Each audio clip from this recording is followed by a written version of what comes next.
That would be me. Operation Greenlight, this is the same agreement that we've talked about in the past. Basically, it's a timing the signals on Shawnee Mission Parkway. We've got 3 signals in town that do that: Lamar, Nall, and Roeland Drive on Shawnee Mission Parkway. And basically what that does is during peak hours, it keeps the cars moving along Shawnee Mission Parkway. A lot of benefits to that: lower greenhouse emissions, happier people driving down Shawnee Mission Parkway. This agreement would be for the next 2 years, 2017 and 2018, and we would be paying $2,200 annually for our signals that are in that program, and this cost comes out of our traffic signal maintenance line item in the general budget.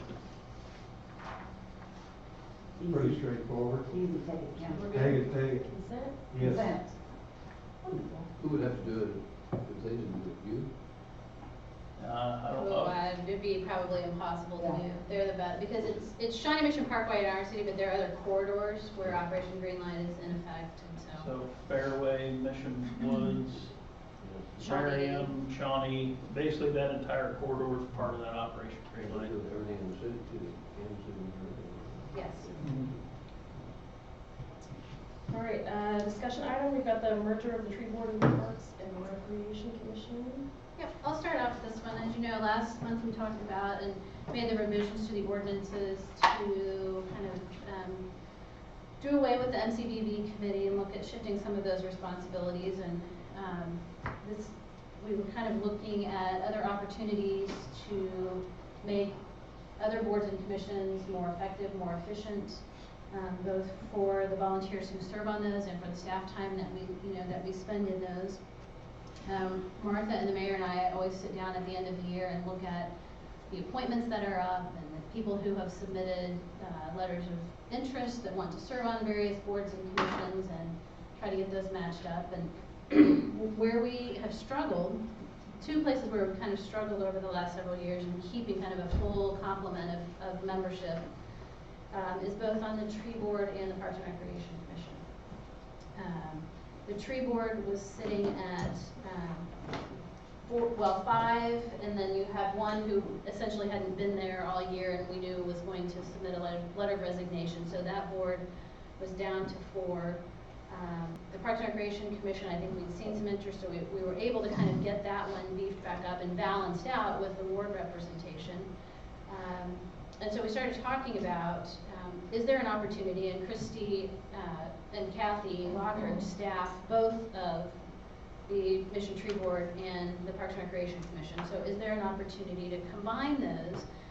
In many cases there's a lot of overlap in their work, or there could be a lot of overlap in their work. So our first question, as we talked about it with the staff, was there are lots of things that we are required to do in order to be designated as a Tree City USA and to maintain that designation. And so we certainly didn't want to recommend or start a conversation about something that if we were to eliminate the Tree Board would not allow us to remain a Tree City. So Christy reached out to the representative at the state who handles that, and she said, absolutely, you don't have to have a separate Tree Board, and in many cases the cities combine those 2 entities. The Tree Board, we think as we looked at it, they have the Arbor Day poster contest every year, which they're up now, right? Oh, they're down? They went away Monday. They went away Monday, okay. And so we see that, usually have the opportunity to vote on those. They do an Arbor Day event at Rushton and in Waterworks Park, and they plan to tree each year. They've been really instrumental in some of the Emerald Ash Borer information and literature and those kinds of things, but they could use some extra people to help get their message out. And so we sent a letter. I think I sent it to the council a couple of weeks ago. There was a letter that went from Christy and the mayor and I to the members of the Tree Board, just sort of advising them that we were going to be talking about that. And I know Christy has talked to, there were some concerns, and because they do have a very strong sense of identity, and I don't know if any of you heard from them. You may have. We didn't hear directly. We sort of got looped in some email correspondence, and Christy reached out and kind of talked to those who had some concerns and not wanting to lose the focus on the work that they've done in the past and the importance of that. We think it's possible to maintain that by combining these and really probably get even more mileage out of what they do. So we want to just have that discussion, thoughts, comments. That's why you see it as a discussion item and not an action item on tonight's agenda. So can't that, what formerly would have been called the tree board be a tree something, committee as part of the Parks and Recreation Commission? Probably could be a subcommittee or, Yeah. but they would also then, they could also then participate in the other discussions surrounding our Parks and Recreation Right. issues. And they have other people that could Mhm. get involved with them as well. So then when you throw them all together, would you redo the chairman of the committee, and then would you have the same amount of awards that you have now, or would you restructure that? It would be a little tricky initially because both the Parks Commission and the Tree Board, as are most of our boards right now, are a little Ward 4 heavy. We tend to have the most people who come out and express an interest in any of the boards and commissions that way. So we've always have some of those challenges. So right now you've got 3 on the Parks and Recreation Commission who are Ward 4. 3 or 4. On the parks? Yeah, so yes. Mark, Mary, and Aaron Beaslin. Oh, I didn't hear. And then you've got Jackie and Merrill from the tree board, who representatives from Ward 4. As we looked at it, I think if we combined it, we would not double the size. I think 13 is probably a good number and a manageable number still. So you would just take the 4 tree board members that are remaining and merge those with the 9 Parks and Recreation Commission members that exist for now. And then I think over the next couple of years, we need to kind of rebalance. We have, in that merger, you have all wards represented, and you actually get better representation in each ward, for 1, 2, and 3, but you are still a little Ward 4 heavy. Well, I noticed that you took several, or a couple of these from NCDB for Park and Rec. Deborah Rushing. And then, That's good. yeah, I was saying there was another one too, I think. No, there was another, Melissa Curry, who was just somebody who had expressed an interest in that. We did, and NCB, Deborah was, Lika, right. Lika Sridhar from Ward 1. So we got some of those things balanced out, but that would be our goal, is to really just leave it at 13 and then sort of work to. I think that, And then I don't believe in that stuff. But no, I think that's a really good idea to combine them, and it might just totally revitalize the whole tree, what the tree board used to do or has done. And, They do a great job. yeah, they do a great job, but there's only 4 of them left, so you get a lot more input then and help. When you want to do something, you have other people there. Absolutely, To because help it seems and like draw it's out always from the same people going to the school to, Right. work with the poster contest and then with the Arbor Day program and everything, and just really, I think will provide a lot more helpers for them. I know they love what they do, but you just have the same people doing it over and over and over, and we just need to get them some help. And I think if they're, because the trees are a vital part of all of our parks, and Right. I think that'll bring a lot more attention to, the parks and having them all work together. So. We've worked on several joint projects over the years. Oh, they have? Mhm. Okay. Like last year, they did the Kids to Parks thing together, project together, so. And as we talk about rolling out the master plan and what are minimum park standards and things like that, I think it's beneficial to have additional. Chairman is Park and Rec. Mark Radzian. Oh. Is the long-term goal to have those Arbor Day things, plant enough trees so that the Waterworks Park becomes the Waterworks Forest? That's hopeful, yes. That's our goal. Yeah.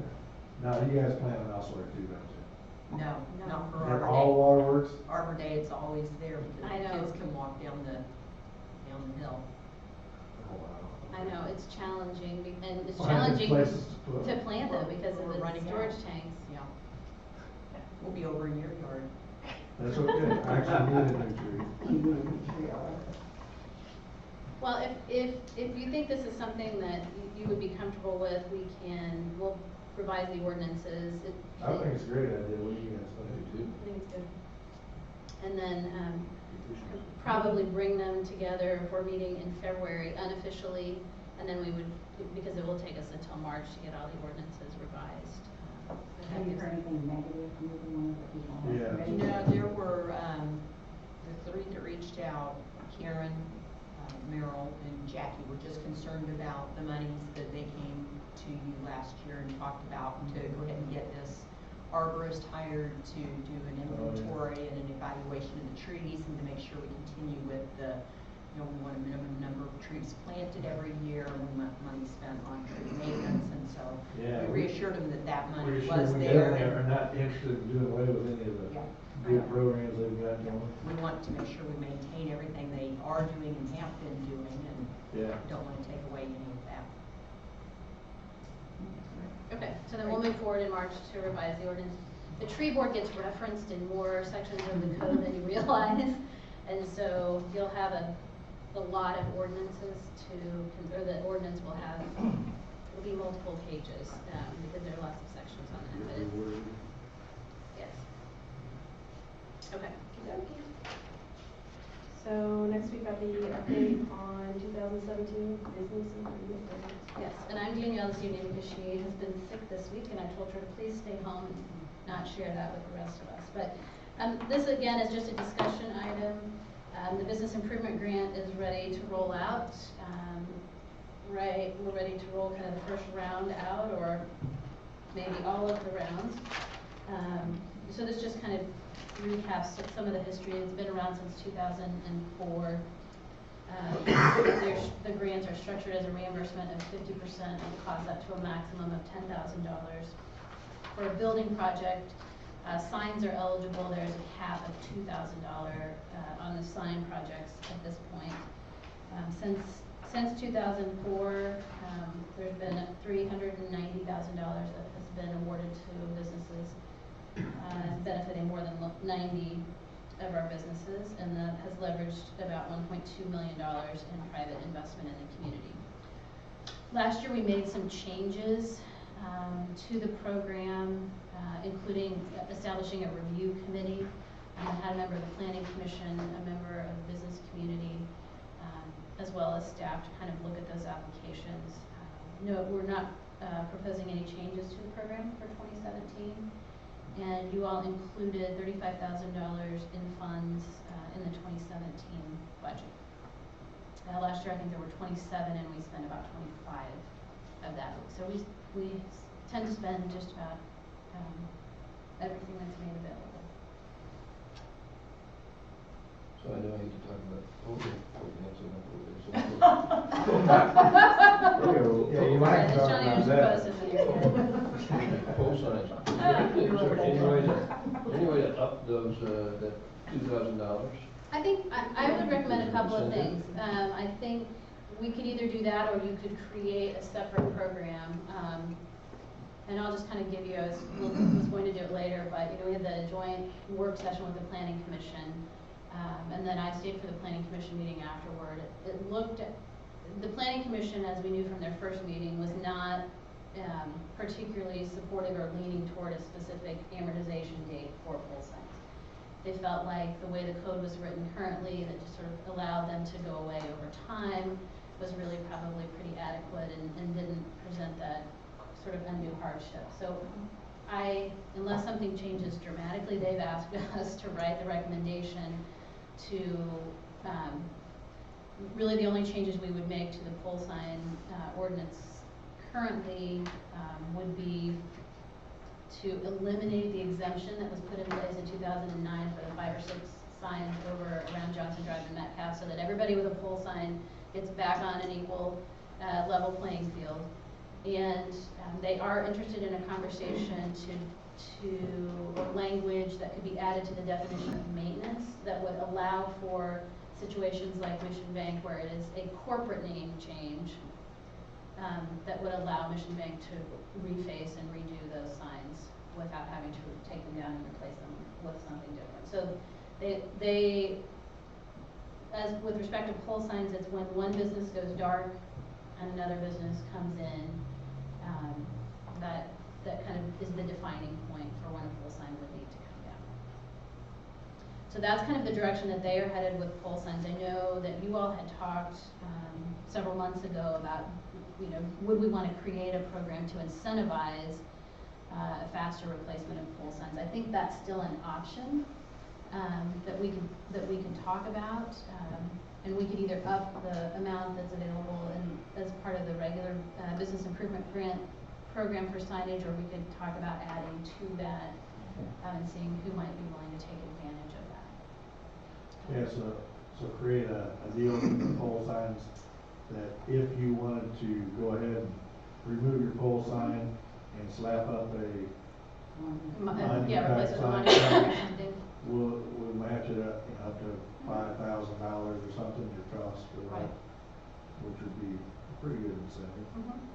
And then set a limit on that annually, so that only one person a year could really get in on it. They got so- Well, then we also talked about taking some of the NCDD funds Right, And that then- you could use. and use some of those so that we could make that. So we'll be possible. through, it looks like if the timing moves as it is going to, the planning commission is going to, we're rewriting the code. So the other thing that they did, that's the direction where they are in pole signs. They want to be a little bit more restrictive on the length of time that temporary signs can be up.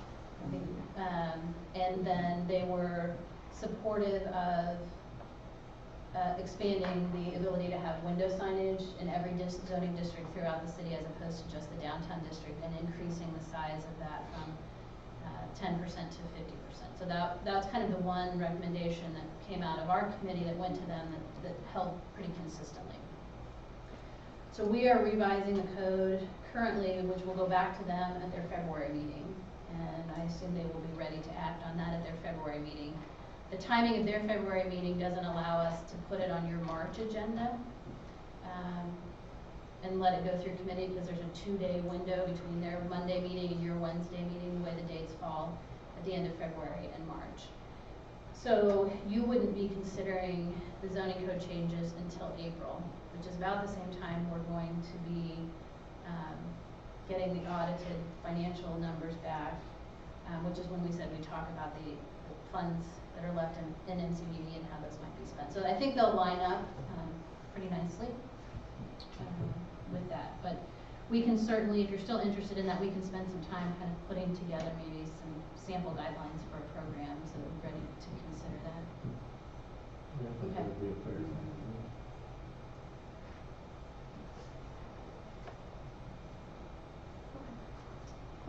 All right. Hey, I got a question about that BIG program. Uh-huh. This cartoon character. What was Natasha and Boris and Natasha? Bullwinkle. Anyway, that's not my question. The question was, how does that work? Is it any businesses or just businesses in the downtown? It's any business. Downtown Yeah, area? it's not limited to the downtown Not area. Johnson Drive, they can be anywhere. They tend to be some of the Johnson Drive businesses, but we've had a business improvement grant project at Wind Tracks. Oh, really? Yeah. Mhm. So they really have been all over town. We also had one at that daycare Mm-hmm. on Debbie Kern's. Right. Okay. Mhm. Yes, so it's not limited. Those are generally the businesses who are looking for maybe some of that additional, support Yeah. as they do a variety of different things. But no, it's not limited to that. I didn't think so, I just wanted to make sure. We can't do Well, in that. fact, although they are on Johnson Drive, but I think Mission Mart did some repainting with the business improvement grant this last year. And some of those sorts of things. Awesome. All right. Creation of the community investment program. Okay, so -1 + 1. Ready? This is something that actually has been a priority for me in the last couple of years, and I think the timing is particularly good now. This would be creating a new citizen advisory board or commission that would deal with and consider and make recommendations and work with staff in making recommendations on the 5-year capital improvement plan that comes forward to the city council as a part of the budget process each year. I think because we have had such an emphasis on infrastructure investment and we know the needs that still lie ahead of us, we still know we have some funding challenges and that sorting through the priorities and understanding and programming those remains a challenge. I think broadening that base of input, particularly citizen input, is very beneficial. It would be very beneficial for us as staff, and I would think for the council as well, particularly when we've got 2 of those revenue streams that were approved through elections and approved by the voters.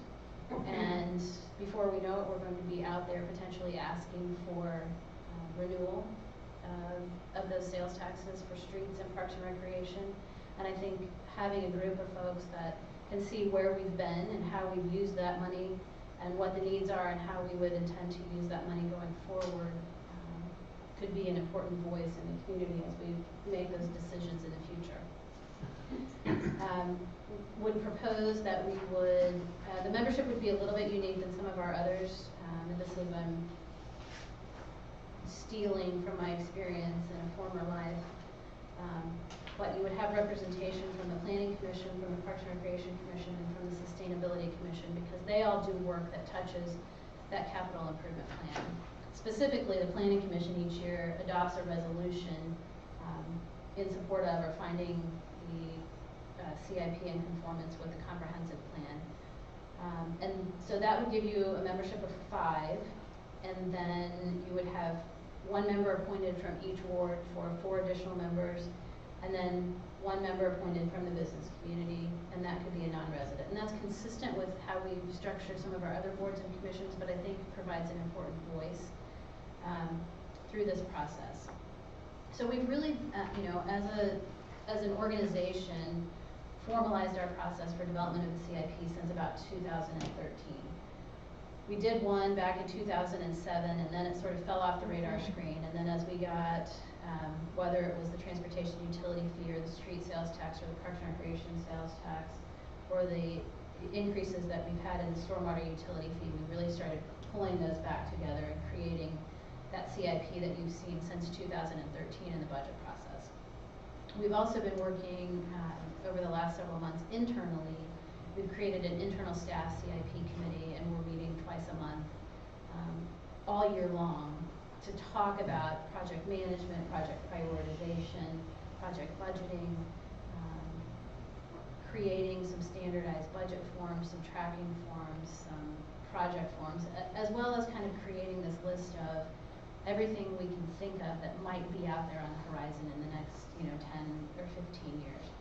So I think we're making some real progress there, and I think now is the time where we can start to take that to the citizen committee, and so they would have some better, more consistent tools. We would.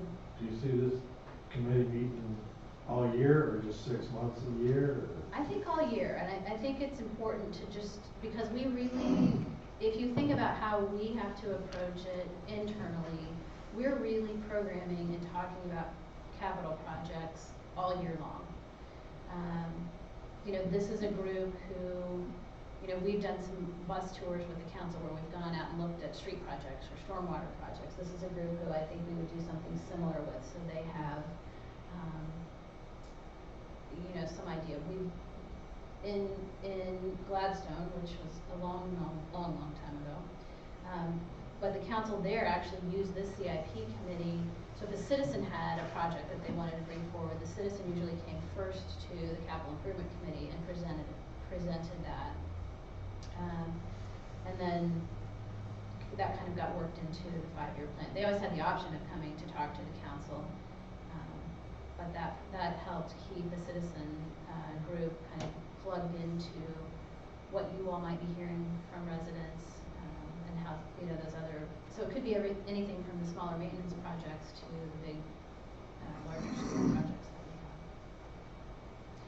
So if we were to do this, we think we're late enough in the year that that by the time we would get it, the ordinances drafted and potentially people interested in serving, that they wouldn't have a very front and center role in the 2018. That would kind of be the learning process, and then by 2019 they'd be ready and equipped to kind of be much more in tune with starting that process early and then coming in. And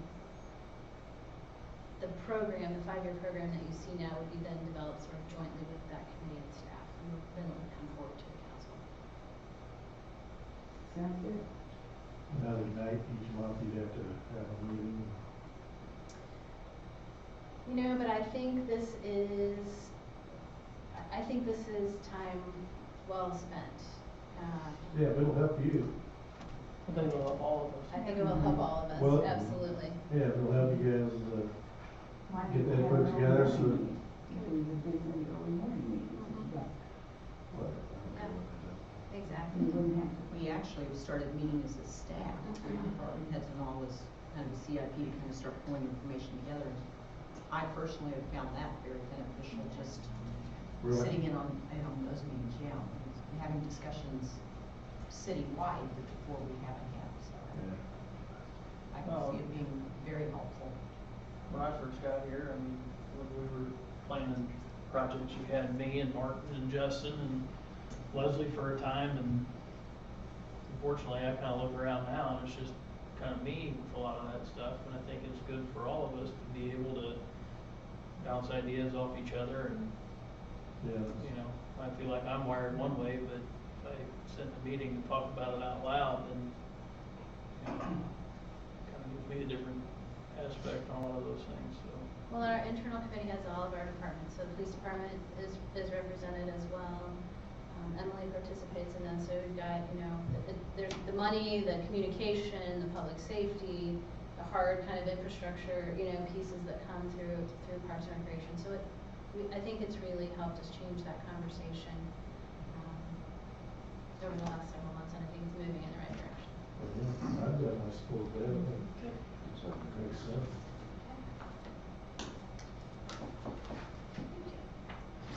All right, we've got one last thing under other department updates. And I just added this. I know sometimes we get to the other part on the agenda and we all say, what? I got this. So I just put a standing item on both agendas for a department update. I've said to the department directors, if you don't have anything to say, you just don't feel compelled to say anything. But this just helps us, if there's something, because several council people have said to me, you know, there are things that happen in between the city administrator's report or the times we have meetings that maybe you'd like an update on. So we'll try to do a good job of that. I don't know, does he have something? I'm sure he will. I'm here always for that. Or if you have a question about something that you've heard. I don't have anything community development related. I actually have 2 things. Oh, there you go. See? Just want to let everybody know that the street ID replacement program that we started about 3 years ago is about wrapped up. They should be finishing up with that this week. They're actually over in Millhaven now. A lot of positive feedback of that. Just the aesthetics of the sign and actually being able to read some of them has prompted a lot of positive discussion, so that's been awesome. The other thing I wanted to let everybody know is the emergency repair to the sinkhole on 62nd Street has been substantially completed as of today. Started yesterday. Is he happy? Do what? Is he happy? I don't know. We'll see. But the only thing that really remains is restoration. So they placed the pipe yesterday and backfilled and graded everything back out today. So, like I said, substantially complete. We're going to seed that and get some ground cover on it, hopefully the end of this week. So that's Thank done. you. Yep. The pipe, I drove past yesterday. Yeah. Just to make sure the contractor showed up. They made it. They made it. They made The it. pipe was big. Big. It was a big pipe. Just to add one thing. Oh, that's fine, yep. And then, are you finished? Go ahead.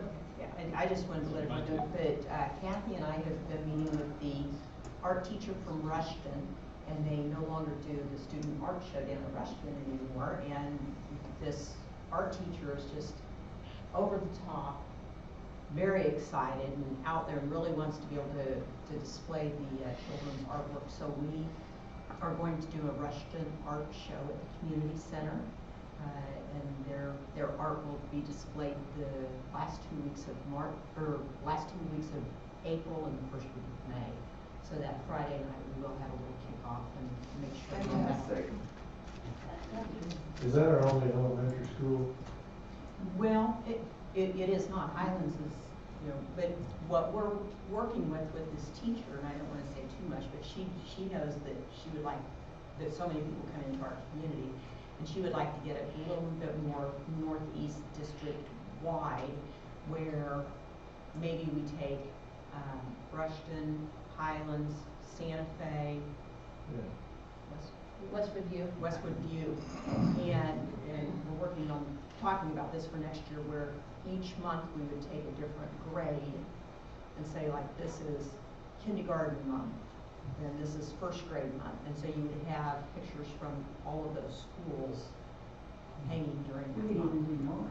do more. Absolutely. Yeah. But really looking at a way to, we do have our artist was in yesterday to hang from the KC Arts, and this is our final artist. So looking for something to do after we wrapped up with that program. Has that program proved to be what you thought it was? No. Thank you. Which is why we're wrapping it up, and We're really looking forward to the new program in Rushton.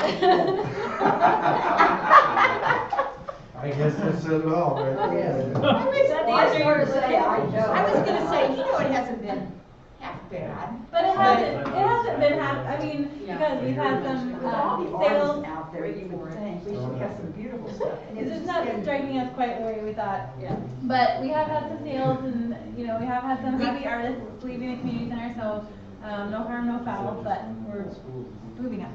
That's why the Changing shuttlecock was a direction. wonderful idea. Changing direction. But yeah, I'm excited to get the kids involved I think and that's a seeing great other ways idea. that we can get. Yeah. And so we're gonna have that Friday night when we kick it off, it's gonna be similar to a free family fun night where we'll have indoor playground set up in the gym and then some refreshments. And so if the kids just wanna go play in the gym and mom and dads can walk around. Now, we won't be serving shrimp and Hot dog. Really? hot. Wine, remember? That probably. Arts, we're not gonna have an arts with the art, and art, what was it? Evening with the arts. Evening with the arts, we're not gonna have them. Maybe hot dogs. But we're very excited about that. Good, that'll be great. Yeah, I did have a question for you, on Johnson Drive on the signs and stuff. I think we were waiting on some flashing things. They went up today, right? No, we've got them at the shop, they'll go up the middle of next week.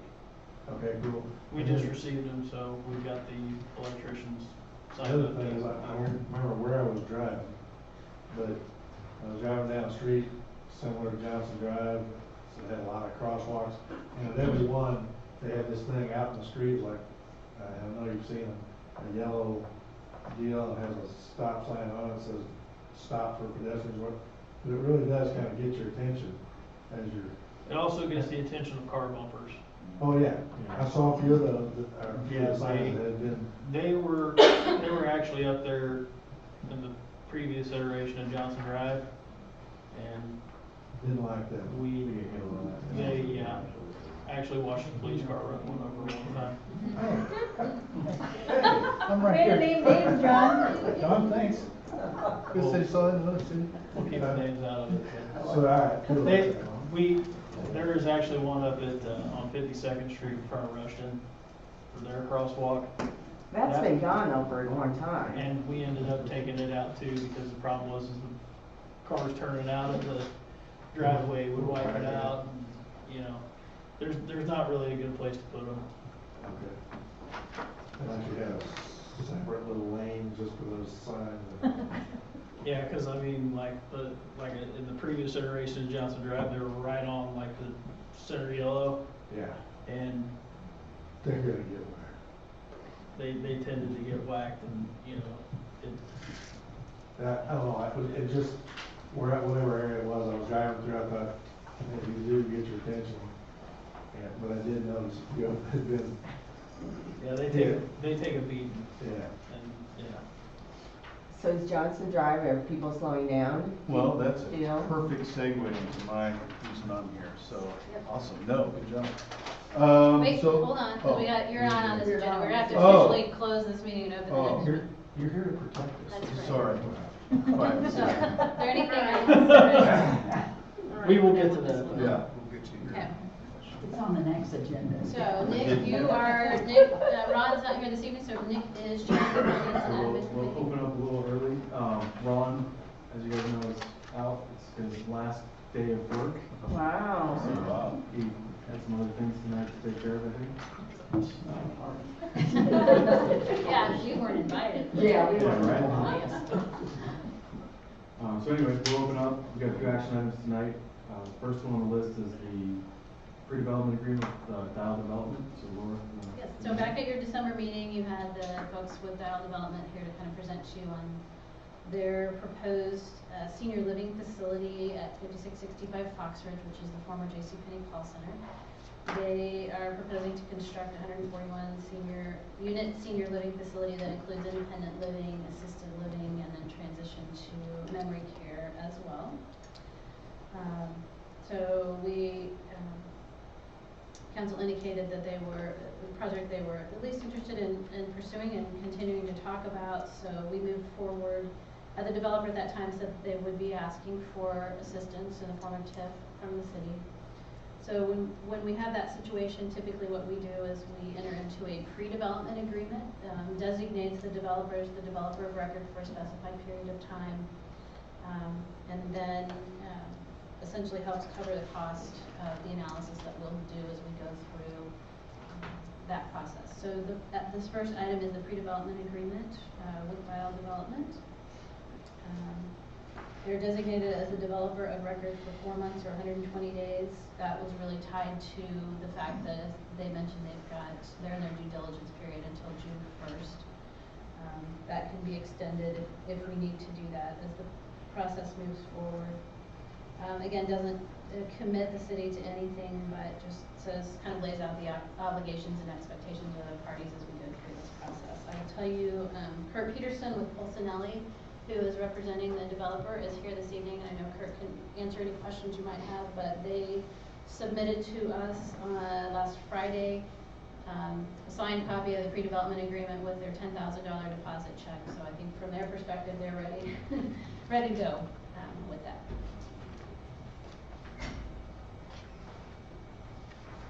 It's a no. Do you want that on the consent agenda or? I don't think it should be, I think it should be. Okay. No. What? Because anything like this with a TIF or any kind of an agreement like that, I think we might need to talk about. I think it needs to be publicly addressed.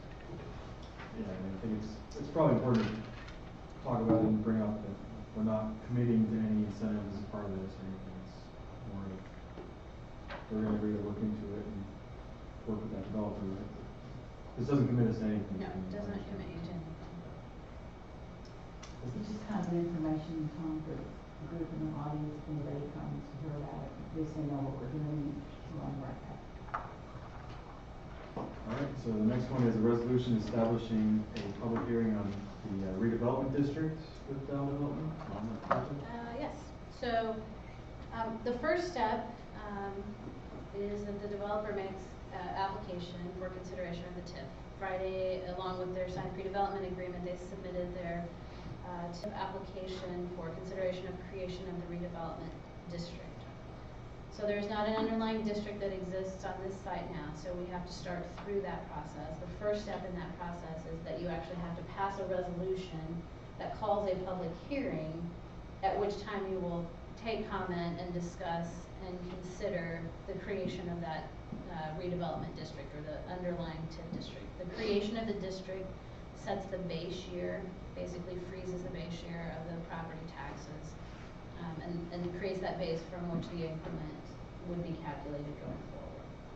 So this resolution does nothing but say we intend to hold a public hearing in March, at which time the developer will make a presentation on the project, and you will consider that. So typically, the state statute requires that you can't pass the resolution less than 30 days or more than 70 days before the date on which you're planning to hold your hearing. The challenge that we ran into was between February 15th, which is your council meeting, and March 15th, which is your council meeting, you don't have 30 days, we have 29 days. And so, any other month, then we would have, we would have been fine with this. So it was going to require the call of a special meeting in order to keep us on that time frame. And again, the time frame is very compact because of the fact that the developer has that due diligence period that expires June 1st. So our recommendation, and which we agreed to and have published notice for, is to go ahead and hold that special city council meeting immediately following this committee meeting. The other option was to ask you to come back next week for 5 minutes to pass that resolution, and that didn't seem to make a lot of sense. So, if you approve this, you will be advancing this onto your special meeting agenda for 7:45 this evening. Then what happens, so following the public hearing, if you approve the creation of the district, then that goes to the county and the school district, and they have the veto window.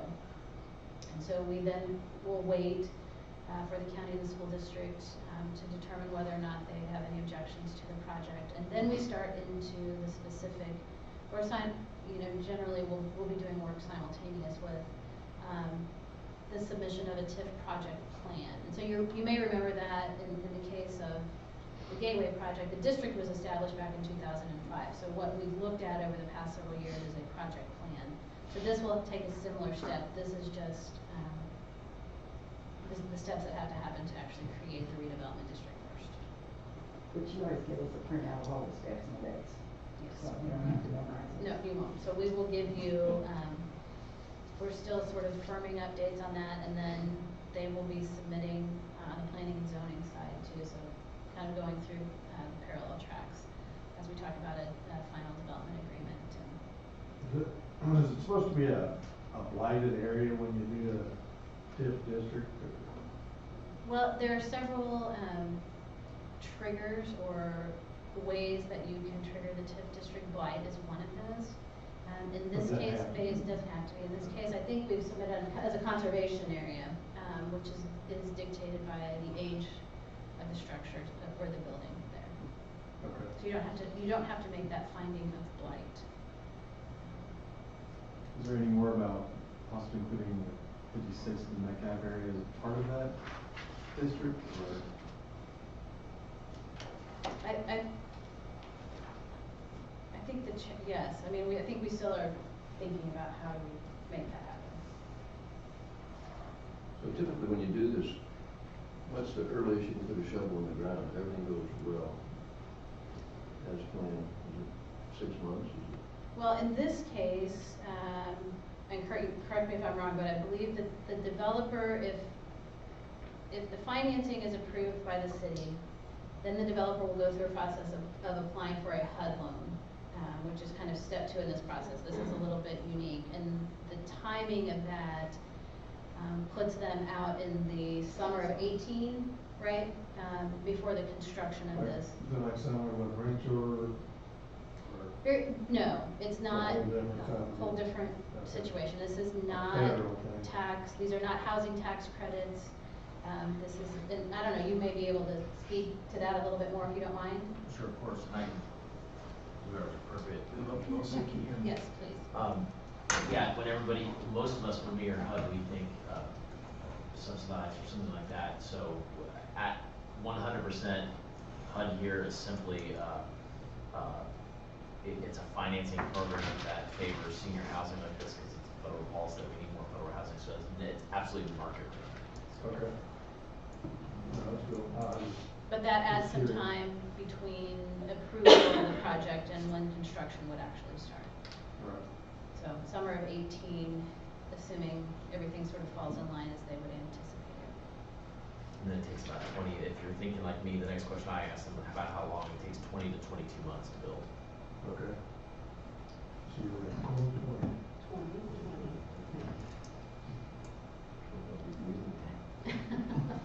Oh, you would. All go. Good. Great. So hang around. Uh-huh. So we wanna have our meeting after this meeting? Yes. Up next is some updates on the purchase of speed limit signs, so John, Kirk, do you wanna update us on that? Captain Lane, I'll let you talk about the equipment. Maybe if you wanna start with any of the info you had on traffic on Johnson Drive. Traffic on Johnson Drive. So you guys probably wanna know what it looked like the 2 weeks that we put up the new sign, what kind of enforcement action we did. Basically, we were owed 21 warnings and 15 citations for speed. There was other citations written, but that was our main concern. That was from the 10th of January to the 24th. So we were there from in the morning with the heaviest traffic into the afternoon, heaviest traffic, and then the evening, heaviest traffic. So to me, that wasn't alarming. I mean, if you almost one a day for speeding, it's not too bad. But we gave 21 warnings. We wrote more warnings than we did citations. So still, given all that, I don't think it was outrageous. So we're looking at a couple of things. One, I was tasked with looking into flashing lights, flashing signs. They're portable speed limit signs that display the person's speed as they're driving. If they're over the speed limit, it will flash, alerting them of their speed. You can move them from place to place, so they don't have to be stationary. You can move them wherever you want. So that's a big plus. Price point of those are around $2,600 for a basic model, up to around 3,600, 4,600. 46 or 4,800. We have one of those coming within the next week or so to test and evaluate. And when we put it up, we will let you guys know where they're at so you can see it. The other thing that we have coming, which we have now, which you'll see out tomorrow, is a speed trailer, which is a portable trailer that registers speed, and it's also a message board. It'll tell you, we can put whatever message or program whatever message we want on that trailer, and we can move it to location wherever we want. And a loaner? It's a loaner, yes. We have, these are both test and evaluate. We'll have that trailer for 30 days, and I'm pretty sure we'll have that sign for about 30 days, so we can move it around. Is the sign gonna be the upper end of the model, or the $2,400 one? We're testing and evaluate the more of an upper end. Yeah, it's more on the high side, kind of the middle grade. There were 4 different ones that we looked at, and stop me if I mess this up. There was a 100, a 450, a 550, and a 650. The 100 is kind of your basic model, which would do everything that we needed it to do. It's the size of a standard speed limit sign. The 450 is dimension-wise, it's a little bit bigger. It's 28 by 28, and the actual digits are bigger. Instead of 11-inch digits, they're 15s. The 550 doesn't really fit what we were looking for because it's one of the ones that you can actually change the speed limit on. So like for a school zone, it's 20 miles an hour, you can actually change the digits over to 20 and then back to 30 whenever it's over. And then the 650, the problem with it was getting to the point where it was too big. It wouldn't go on that universal mount to be able to move it around. So the 2 that we kind of landed on were the 100 and 450, and I think the T&E's the 450. Yep. So that's kind of how we went through all that process. The pluses to and minuses of both of them is, one is that a lot of times what I call the speed signs, the traffic signs, the little ones that are go flashy, I call those shame signs. So if you're driving in an area next to somebody and they're like, oh, you're the one speeding because it's flashing, because I'm not. So it gives you that, hey, watch out what you're doing. I think that's great. The other thing it can do, that the speed trailer can do, is that we can put it in a residential area and collect data for our speeding, so it also collects data for us. I saw some of these at conference. I know Prairie Village also, I talked to people there, they have 1 or 2, and then Oregon Park has one, or Oregon Park might have more than one, but I know where one is in Oregon Park. I And did also reach- collect patterns. I did reach out to Keith Brady Hall, Okay. and he said, you know, we've got the one, he goes, our main use for it is if someone in a residential area complains about people speeding, we'll take it, put it out there, and he said for a week, we'll leave in what's called stealth mode, where the speed, Doesn't flash. it Sign doesn't doesn't flash. register at all, it just collects the data, and then they'll turn it on for a week and collect the data too, and, just. And it gives us the opportunity to see if we need to allocate personnel to that location. And a lot of times we get, a handful of calls during the spring and summertime with people speeding up and down certain streets, and we can put the sign up there, collect the data, see if I need to allocate personnel to that location. And it does save personnel from going up and sitting on a week at a time, because we usually spend a week at a time doing enforcement action on the problem areas. The speed trailer, that's the minus to that. You can't really put that in a residential area, but it can be moved with a big message to tell you, you know, slow down, and you can display messages on it to alert people of whatever you're doing or upcoming events, and then also use it as a speed trailer for speeding and stuff like that. So both of them would be good, but that's just something that the trailer that we're testing is their middle model, if you will, but it has every bell and whistle on it that you can get. And the price point of that's about $15,000. That's made by Custom Signals, which is a local place. And one of the reasons we are T&E in their equipment is they're local, and they can come fix our stuff if something breaks. And there's nobody else that carries their warranty, which is a 5-year warranty on their equipment. So it's something that we think about, and local people are the best folks to have, especially when you have equipment like that that can break. So the other company, Traffic Logic. So we will be the first time they've ever given out a T&E model, because they don't do that. And I said, look, I want your model. I want to see what we want. So I got hold of Kansas Rep, and they're building it as we speak. So it should be here in a couple of weeks. So, but you'll see the speed trailer out on Johnson Drive. I think that's what we're looking at, just putting it out there for a week, and then try to move it around some different spots. So, Is there anything that would prevent us from putting one of those speed limit signs on the existing message boards that we have? on the user. We've got a couple of existing message boards that we usually have set up either on, when they're out, they're on one end of Johnson Drive or the other usually. Oh, you're talking about the big message, Yeah. the big orange ones. I don't think so. The problem with those is they're really not, they're not set up for that. It's like if you look at this trailer that we're gonna test, there's there's a mounting system to actually mount it to this trailer. I just don't think that we could, the way our message boards operate, there's no real good way to mount it.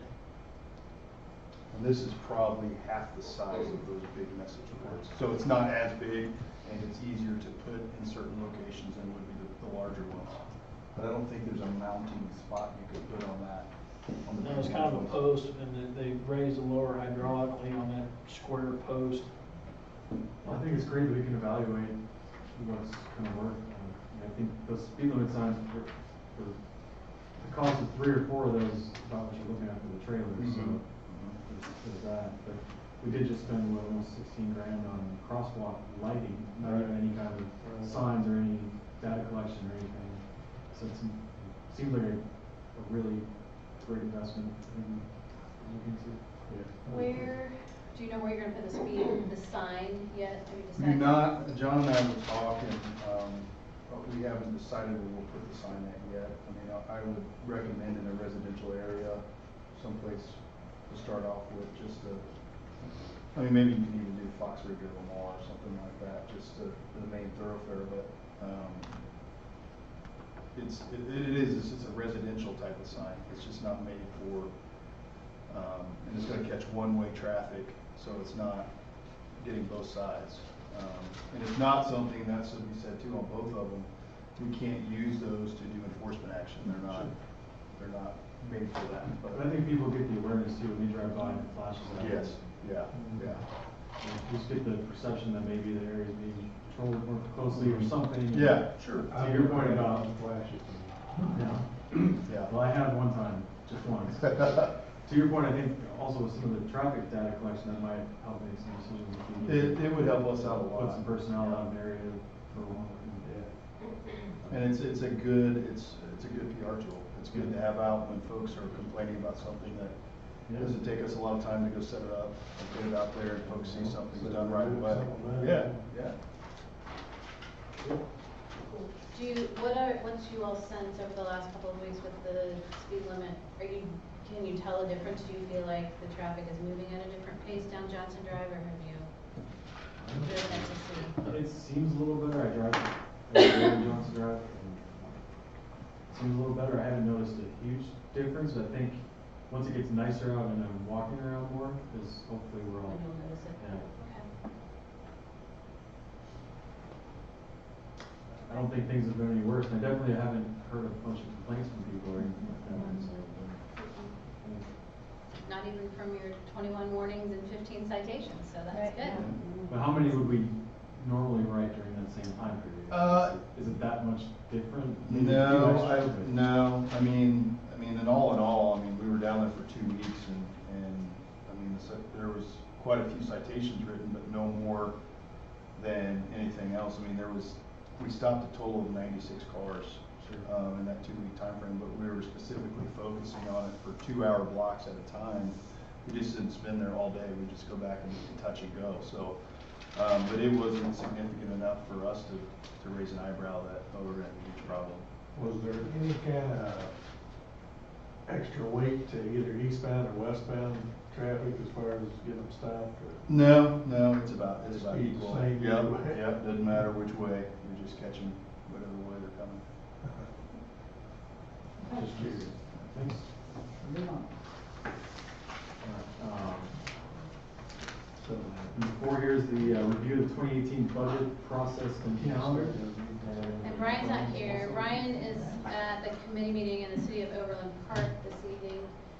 They are talking about whether their council, Brian and Danielle have spent a lot of time over the last couple of months working with their staff about what we might need, and would they consider stepping in and filling that plan review and building inspection service role on a longer term basis. They've done enough analysis at the staff level that they're willing to take it to their council and see if their council gives them a green light. So Brian felt it was important to have some representation at that meeting this evening, so that's where he is. He has put together the 2018 budget calendar. We just wanted to get that out there because between the budget, which is about ready to kick into gear, and a variety of development projects that are going to be coming at us, our agendas are going to get pretty hectic, I think, over the next 3 to 6 months. So just wanted to make sure that everybody has these dates out there. And we'll try to hit these. There's some flexibility, so if we get bogged down at some point, there are always kind of this second Wednesdays. We haven't really done anything on those second Wednesdays yet. I'm trying to preserve that. But if you see any challenges or conflicts at this point, let us know, and if we can make adjustments now, we certainly will do that.